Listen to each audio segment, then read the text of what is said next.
Então, gente, dando continuidade ao último vídeo que eu tava falando a respeito, né, do caso de Susanna von Richthofen e todas as informações que eu tô trazendo aqui para vocês, elas estão associadas ao livro do Ulysses Campbell.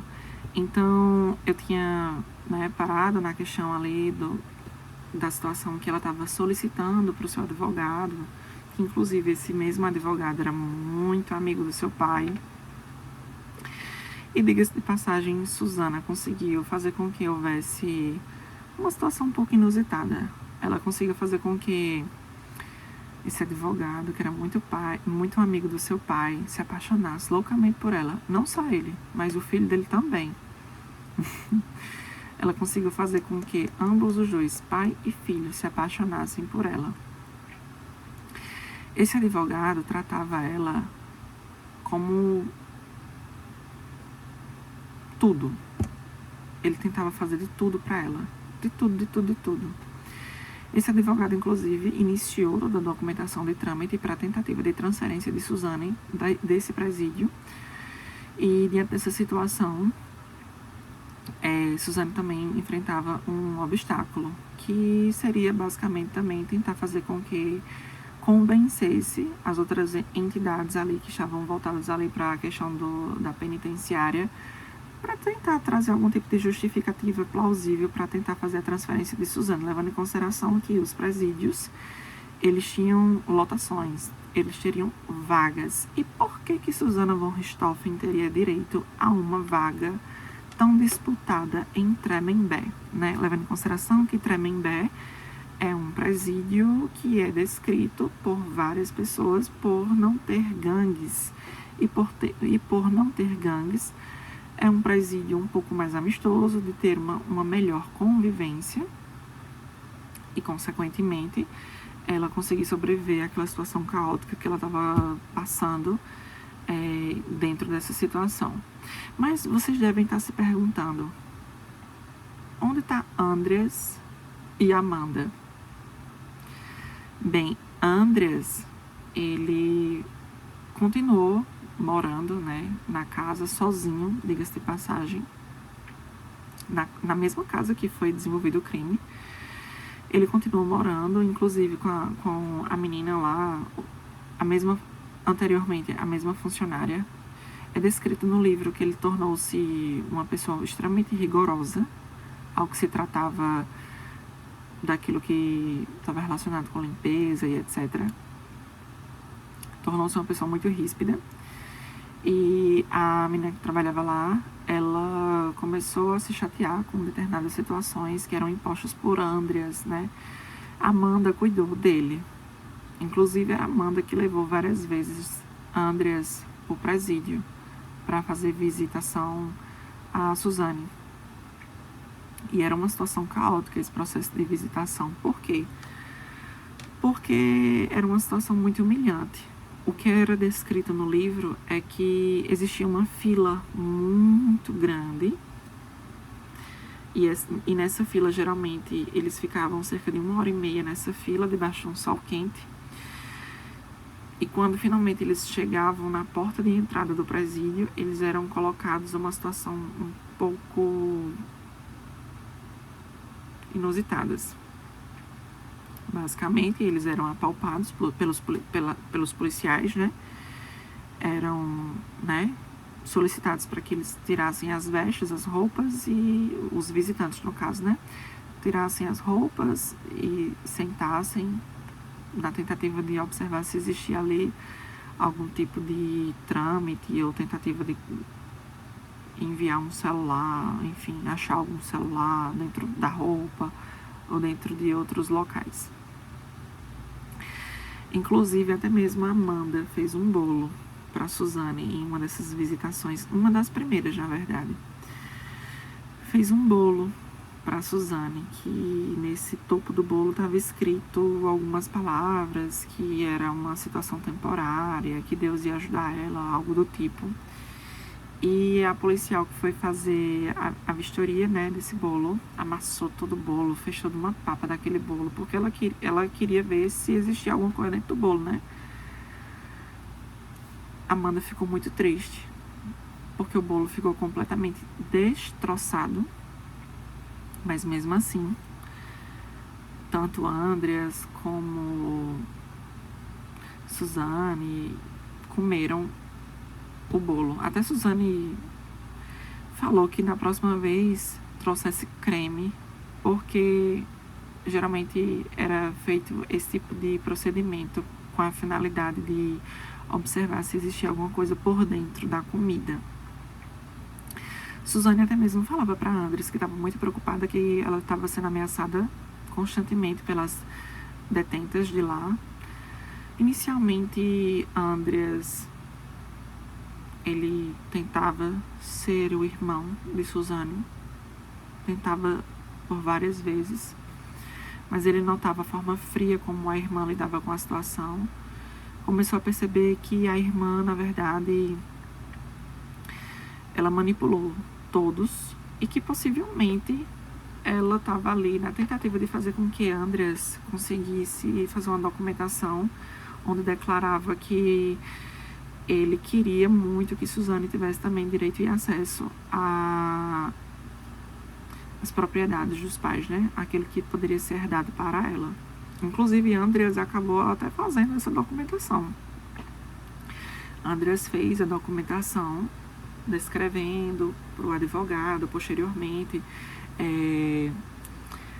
trazer a informação que a irmã também tinha a grande importância de ter a representatividade e o direito também de ter ali os bens que eram herdados dos pais, né? Só que diante desse contexto, Andreas começou a observar que a irmã estava mais preocupada com o dinheiro e com si mesma do que com a própria situação que o irmão se encontrava, uma situação de solitude constante, sem pai, sem mãe. E nesse contexto, o tio acabou que cuidando de Andreas, né? Começou a observar que o menino realmente estava numa situação de solitude e o tio pegou ele para ficar na casa dele. O tio de Andreas, inclusive, começou a falar que essas visitações para Suzane eram terríveis, começou a, de fato, trazer uma imagem que Suzane não era aquela irmã ideal e perfeita que possivelmente ele acreditasse. Esse tio dele conseguiu fazer com que ele acreditasse que a irmã dele era envolvida com um crime, estava passando por um processo de estar presa por um crime feito. E foi nesse contexto que Andreas parou de visitar ela, porque o tio conseguiu convencer que ela era um monstro, que na verdade ela só estava mesmo interessada em saber sobre o dinheiro, sobre a herança e sobre ela. Andreas parou de visitar ela e, consequentemente, Amanda também. Porque a Amanda começou a se questionar: por que eu estou me envolvendo nesse tipo de situação? Por que eu estou me envolvendo numa situação de um crime, tendo uma amizade com uma pessoa que está envolvida diretamente com um crime? Depois dessa clareza de informações, Amanda sumiu da vida de Suzane para sempre. Assim como Andreas desistiu completamente de frequentar aquelas filas sem, apalpado e, consequentemente, visitar ela. Em uma das últimas visitas, Andreas até questiona o porquê que ela fez isso com os pais. Por que ele fez isso? Por que ela fez isso, na verdade? Por que ela fez isso?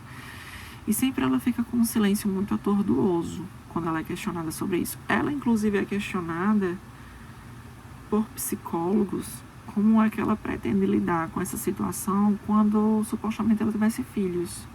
E ela sempre fica calada. Ela nunca fala nada. Não se sabe. Inclusive, no próprio livro descreve isso, que ela fica num silêncio muito atordoso quando ela é questionada a respeito sobre isso. Sobre o que ela vai falar para os filhos dela, por exemplo, o que aconteceu com os avós. Então, diante dessa situação, né, Suzane passou vários domingos ali sozinha. A solidão realmente começou a ser uma questão para ela. E ela começou a desenvolver amizades com as detentas. Amizades, inclusive, com pessoas detentas, né? Então, a gente já idealiza qual é o perfil dessas pessoas, né? Pessoas que cometeram crimes, né? Então, geralmente não eram crimes, eram geralmente histórias que várias dessas pessoas que ela desenvolveu amizade eram histórias bem intensas. Então, diante dessa situação, Suzane solicitou ao seu advogado para a transferência dela para Tremembé. Ela, inclusive, seduziu uma das pessoas que estava ali associada a realmente conseguir fazer com que ela conseguisse a transferência. Ela seduziu, e depois dessa sedução completa que ela conseguiu fazer para essa pessoa que estava completamente relacionada diretamente com o processo de trâmite dela para Tremembé, depois que ela finalmente conseguiu a transferência, ela denunciou a pessoa que estava diretamente ligada com o processo de transferência dela, denunciou por assédio sexual.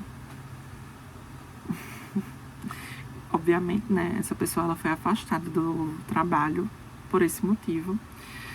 Porém, Suzane já tinha garantido a sua vaga lá em Tremembé. Quando ela chegou em Tremembé, ela passou por aquele período de tempo de adaptação, que ela fica ali numa cela isolada, enfim, sem ter muito contato direto com as outras detentas. E aí, nesse contexto, com o tempo se passando, ela acabou, né, tendo contato nos dias posteriores com as outras detentas, né? Foi deliberado esse direito dela ter contato direto com as outras detentas depois da finalização do seu período de adaptação. E foi aí quando ela conheceu Sandrão, né? Que é outra pessoa que está envolvida ali nessa história toda. Quem é Sandrão? Sandrão era a pessoa que estava ali em Tremembé. Era uma mulher que estava ali naquela penitenciária por estar associada a um assassinato do seu vizinho, literalmente, do vizinho. Ela tinha sequestrado o vizinho e estava ligando para a própria vizinha pedindo um dinheiro e, ao mesmo tempo, consolando a vizinha. Ela embarcava em 2 personagens ao mesmo tempo. Ela consolava a vizinha, porque a vizinha não sabia quem era essa pessoa que tinha sequestrado o filho dela e etc. Tá? E, enfim, né? Sandrão acabou que recebendo o dinheiro e assassinou o filho da vizinha. Foi presa. Só que Sandrão, dentro de Tremembé, era uma pessoa ali que mandava e desmandava. Era uma pessoa muito afrontosa no quesito também de estar relacionado, de confrontar até mesmo as entidades dos policiais, né? Era uma pessoa que tinha uma autonomia e autoridade muito grande ali naquele ambiente. Então, Suzane conseguiu observar, de repente, que poderia conseguir obter algumas vantagens de ter algum tipo de relação com o Sandrão, levando em consideração que Suzane conseguiu identificar que Sandrão era uma mulher homossexual. Enfim, naquele contexto que é descrito no livro, né? Era uma pessoa que, na verdade, se declarava ali gostar de outras mulheres. Então, Suzane, ela se envolveu afetuosamente com Sandrão, né? foi descrito várias coisas, né, como elas conseguiram se desenvolver afetuosamente dentro desse relacionamento, fazendo com que Suzane ela tivesse ali o ganho do respeito das outras detentas. Afinal de contas, Suzane estava com um relacionamento muito consolidado, né, com a detenta-chefe. Então, ela era a rainha ali, né? Inclusive, ela era muito bem tratada e muito bem respeitada pelas outras detentas pelo fato de estar completamente relacionada ali a Sandrão. E é justamente dentro desse contexto que Sandrão consegue fazer com que Suzane consiga ceder uma entrevista a Gugu Liberato. E nessa entrevista é descrito no livro que Suzane iria ganhar algum dinheiro com isso. Porém, em algumas reportagens que eu cheguei a ver, algumas pessoas ali disseram que não foi dado nenhum dinheiro para Susana von Richthofen conseguir ceder uma entrevista para Gugu Liberato. Porém, no livro fala que sim, houve sim. Foi dado pela produção para Suzane cerca de R$120 mil pela uma entrevista de 40 minutos. Nessa entrevista, a tentativa era finalmente, né, expor quem era ela, o que ela estava ali, o que tinha acontecido, porque afinal de contas ela nunca de fato tinha cedido uma entrevista na televisão aberta, né, nunca tinha sido feito esse tipo de coisa. Sandrão, inclusive, até mesmo participou da própria entrevista, né? Mas por que ela participou? Sandrão participou na tentativa de mostrar que tinha um relacionamento consolidado com Susana von Richthofen e estava ali como a pessoa que estava ao lado dela. Logo em seguida, depois da entrevista que foi dada para Gugu Liberato, ambas as duas, tanto Suzane quanto Sandrão, começaram a ter várias discussões, né? Porque, afinal de contas, agora estavam lidando com dinheiro, né? Sandrão queria R$20 mil dos 120 que tinha conseguido a respeito da entrevista. Ambas as duas ficaram brigando, porque o dinheiro tinha sido direcionado para a conta de Suzane, né? Então, Sandrão teria que pedir a Suzane para dar R$20 mil para ela. Suzane não deu R$1. E como dentro desse contexto, Suzane já se encontrava dentro daquele ambiente penitenciário como uma mulher muito respeitada, muito tenebrosa por muitos ali, pelas outras detentas, Suzane aparentava não precisar mais de Sandrão para nada. E foi dentro desse contexto que as duas se separaram e Suzane até mesmo perdeu uma regalia. Qual era a regalia de se separar de Sandrão nesse contexto? A única regalia que ela perdia era um ambiente que tinha reservado ali para as detentas que tinham relacionamentos há mais de 6 meses, né? Era um ambiente um pouco mais organizado, onde as detentas que tinham um relacionamento, elas conseguiam ficar dentro de supostamente um quarto. Não é bem um quarto, mas é um ambiente semelhante a essa idealização do que seria um quarto, né? Geralmente esse tipo de situação era fornecida para as detentas que assumiam um relacionamento aberto há mais de 6 meses.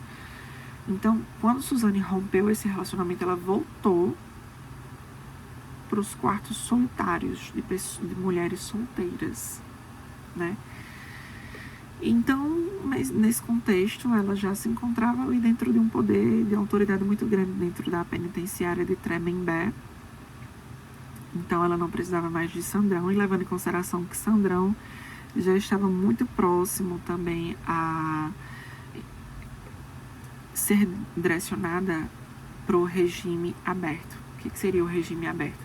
Ela completar o resto da sua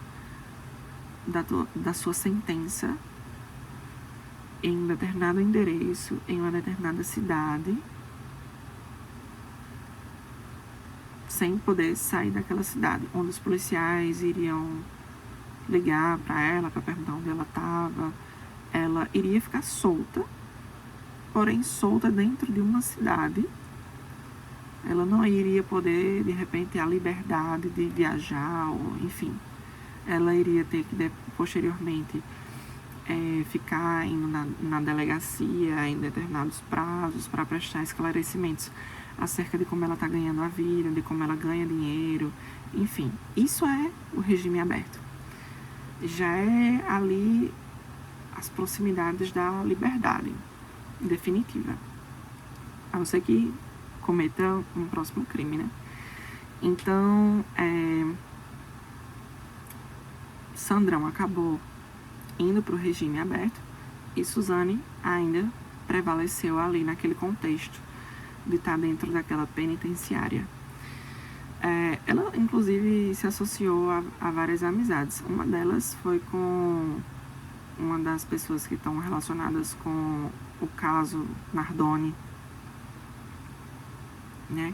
Inclusive, existem algumas fotografias de ambas as duas andando juntas e etc., conversando dentro da penitenciária. Ela se envolveu com várias amizades e, diante dessa circunstância, ela começou a tentar o regime aberto, né? Então, esse regime aberto ela começou a tentar, só que para que ela conseguisse o regime aberto, ela primeiro precisaria passar por um teste, que é o teste de Rorschach, que era um teste que era desenvolvido por um psicólogo, onde era colocado algumas pranchas. Nessas pranchas tinha algumas figuras que não tinha muito bem uma conformação descrita. Esse teste de Rorschach, ele tinha como finalidade entender o que aquela pessoa conseguia ver naquelas pranchas. Eram pinturas que tinham ali naquelas pranchas. E aí aquela pessoa que fosse vendo as pranchas iriam descrevendo aquilo que conseguisse ver. Para quem não sabe, eu sugiro pesquisar um pouco melhor sobre esse teste de Rorschach, porque ele é muito complexo, né? Inclusive só psicólogos especialistas nesse teste podem fazer. Suzane é reprovada na primeira tentativa. Na segunda tentativa, ela tenta colar, onde ela teve acesso ao teste e o que poderia beneficiar ela, né? Ela tentou colar, onde ela obteve acesso às respostas que poderiam conduzir ela para o regime aberto, as melhores respostas. Só que aí o psicólogo observa que, na verdade, ela só está falando quando ela é colocada supostamente na situação de ver a prancha. Ela só fala. Ela não vê diretamente a prancha e, ao ver a prancha, ela descreve aquilo que ela está vendo. Ela fala diretamente para o psicólogo. Então, o psicólogo começa a suspeitar que, supostamente, ela tem uma breve idealização do que ela deve ou não falar. Inclusive, sempre era colocado para ela psicólogas, na verdade, cujo qual a idade era um pouco mais avançada. E, teoricamente, ela não tinha esse poder de sedução. Porém, em um determinado momento, foi colocado para ela um psicólogo do gênero masculino, mais jovem, e ela tentou seduzir ele. Esse psicólogo já sabia que existia essa possibilidade, diga-se de passagem. Porém, ele relata no livro, né, que ela, de uma forma muito respeitosa, conversou com ele, amarrou o cabelo. Ela falou que ele era um rapaz muito bonito, jovem. Nossa, você é jovem. Então ela tentou ali, mas não conseguiu. E ela foi reprovada várias vezes nesse teste de Rorschach. Tão reprovada, e foi uma situação tão frustrante para ela, que agora o que é que ela tentava fazer, na verdade, era tentar simplesmente ir para o regime aberto sem necessariamente passar pelo teste de Rorschach, porque todas as vezes ela estava sendo reprovada pelo teste de Rorschach. Então, ela estava tentando agora, através da justiça, conseguir o regime aberto sem necessariamente passar pelo teste de Rorschach. Então, dentro dessa circunstância, foi todo um grande dilema. Porque vários psicólogos tentaram descrever a mente dela e nenhum deles chegou a um ponto descritivo de dizer que ela tinha algum tipo de psicopatia. Cerca de 17 psicólogos tentaram analisar a mente dela e nenhum deles chegaram de fato a descrever que ela tinha algum tipo de psicopatia. Por mais que a gente saiba de todo o contexto que ela está inserida, né? Mas ela não, para os olhares dos psicólogos e psiquiatras, apenas 2 ainda descreveram que ela tinha algum tipo de psicopatia, mas essa conversa ficou sendo bastante discutida e no fim das contas acabaram que descrevendo que não, ela não tem nenhum tipo de psicopatia. Diante dessa informação que ela não tinha, né, laudos de psicopatia, então foi deliberado o regime aberto para ela por um determinado período de tempo, né? Acho que ela ficou quase 1 ano né, nesse regime aberto e posteriormente, né, nos dias atuais ela se encontra no regime aberto, onde ela está no estado de São Paulo. Mas antes de definitivamente ela se adentrar esse regime aberto que ela está sendo encontrada nos dias atuais, ela tinha anteriormente, juntamente com Daniel e Christian Cravinhos, porque se ela conseguiu se adentrar esse regime aberto, os advogados de Daniel e Christian disseram que se ela conseguiu, eles também podem, né? Então eles também conseguiram ficar soltos por um determinado período de tempo. Mas como o Christian acaba aqui desobedecendo as leis, sendo muito rebelde, acabou que os 3 perderam ali o direito e voltaram todo mundo para a sentença, né, do regime fechado. Então esse foi um grande dilema de Suzane durante muito tempo. Mas afinal de contas, diante de toda essa história, o que estava acontecendo com Daniel e Christian Cravinhos? Eu vou deixar para contar no próximo vídeo. Então, é isso, gente. Se você tá gostando desse tipo de conteúdo, True Crime, deixa aqui o like e deixa nos comentários aí. E não se esqueça de se inscrever no meu canal. Beijão e até o próximo vídeo.